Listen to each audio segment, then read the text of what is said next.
Oh, well, I have no idea who's here, but apparently there's 3 of you. Uh-huh. I'm supposed to wait until 10 o'clock. There's 4 of you now. Oh, good morning, Larry. Oh, good morning. I'll just be honest, I didn't want to do this. Thanks, guys.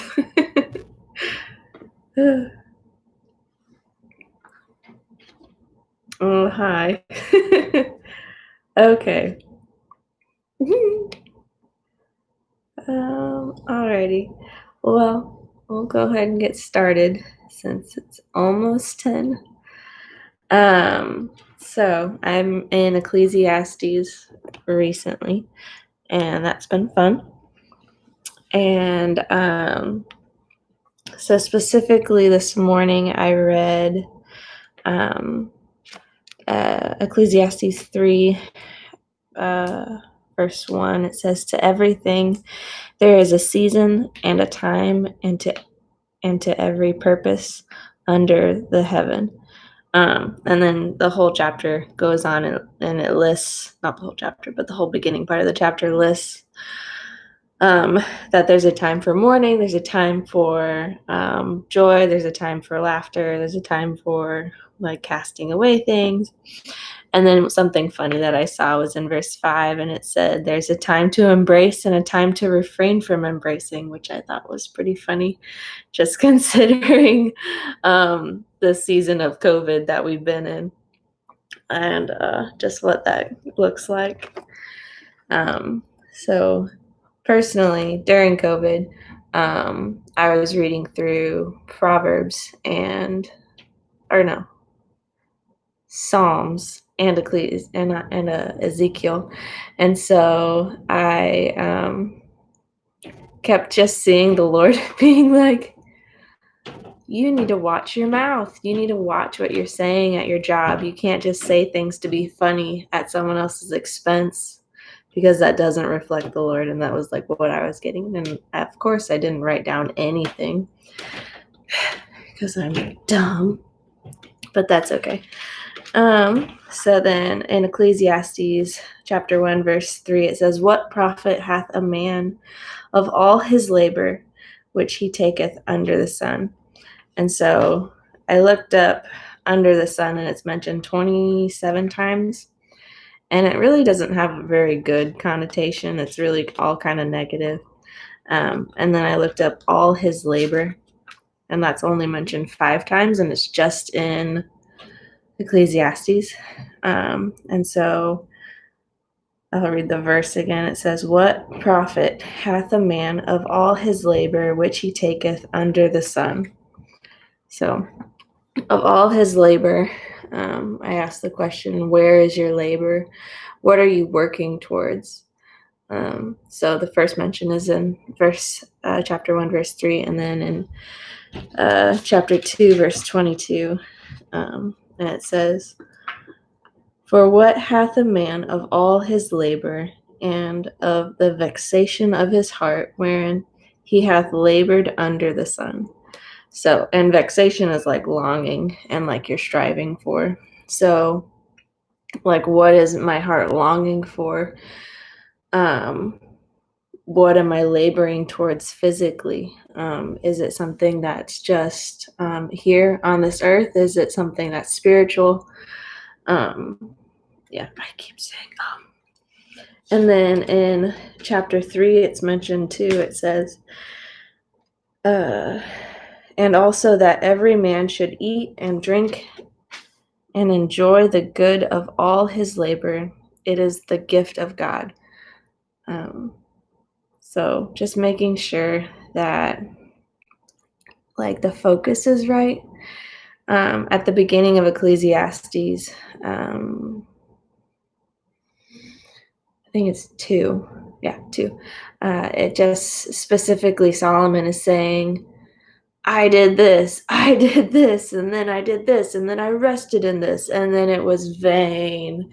And there wasn't actually any value in what he was doing, because all of what he was doing was just what was going to be on the earth, and he wasn't striving for any kind of like spiritual, what's it called? Labor. Like, so there's no fruit in that. Excuse me. And so just like making sure that, excuse me, the labor that we're laboring toward is what is going to last forever. And it's not just what is here and that. Then there's 2 more verses. And then in 4:8, it says, there is one alone, there is not a second. Yea, he hath neither child nor brother, yet there is no end of all his labor. Neither is his eye satisfied with riches, neither saith he, for whom do I labor? And bereaved my soul of good. There is also vanity, yea, it is sore travail. So, like if you're only wanting, you're just like that wanting doesn't end. It was really hard for me to explain this the other day. But like if you're only ever like, oh, I want this, I want this, I want this, and then like you get that thing, like you're still in that mode, and that's not going to change if it's not something that's spiritual. But yeah, and then he also just acknowledges like if he doesn't have a kid, and if he doesn't have a brother, and if he's striving for something physical, so like if he's a farmer, what good is that if he doesn't have like a heritage or someone to pass that along to? Because they probably won't treat it the same way that he did or we do. And that's the same for our ministries too, especially like with me.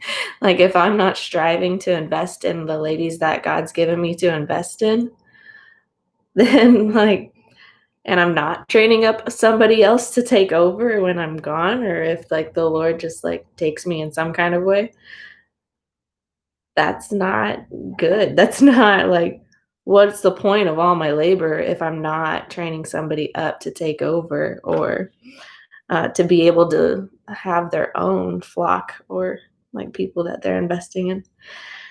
We're almost done.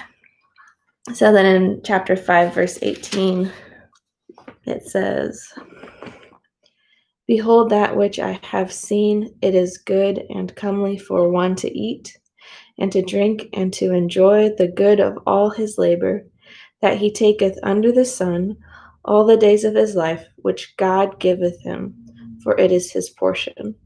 So again, just resting and like making sure that we're acknowledging that our labor is towards the Lord, and if it's not something that is going to give God glory, then like reevaluating and making sure that it's where it's supposed to be.